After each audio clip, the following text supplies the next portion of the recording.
Well, now to a big question this week. What is going to happen at Tulsa's Veterans Day Parade? There's growing backlash against a Muslim group participating this year. At a rally against that group today, people organizing to disrupt part of that parade. 2 Works for You reporter Darcy Jackson spoke to those protesters today. So, Darcy, why are they so upset? Well, Stephen, the outrage among many veterans has continued to grow after the Council for Islamic American Relations, or CAIR, was approved for a float in the Veterans Day Parade. Now, many say this isn't about Islam as a religion. They're concerned this group has terrorist ties, even though CAIR says it's simply not true. This is Rex Morgan. He's a former helicopter mechanic for the U.S. Marines. I've got a son who's in right now.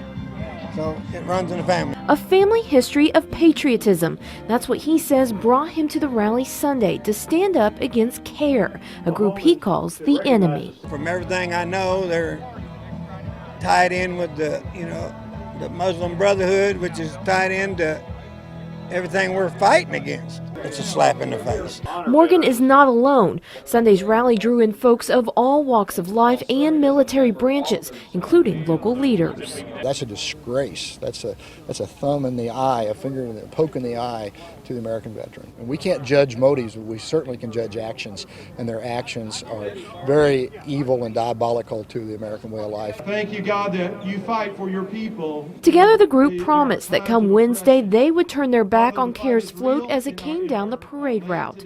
A strong message from a group of Oklahomans who view the day set aside for veterans as sacred. Some of these guys gave a lot.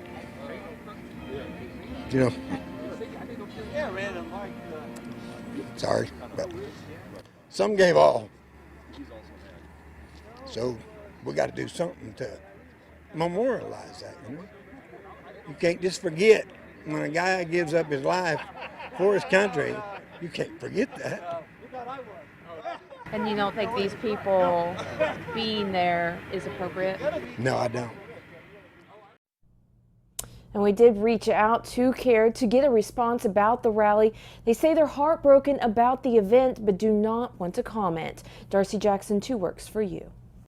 Darcy, thanks. And as she mentioned, CAIR didn't want to speak specifically about that rally, but they did talk to us about the backlash they faced in general. The group says conspiracy theorists linked them without any facts to overseas groups like the Muslim Brotherhood, when in reality they're a community group like the dozens of other organizations and businesses honoring veterans on Wednesday.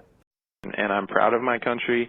I think it's the greatest country in the world, and it really hurts when people don't want you to be able to fully engage in every aspect of what it means to be American. Now, the parade kicks off Wednesday morning at 11 in downtown Tulsa.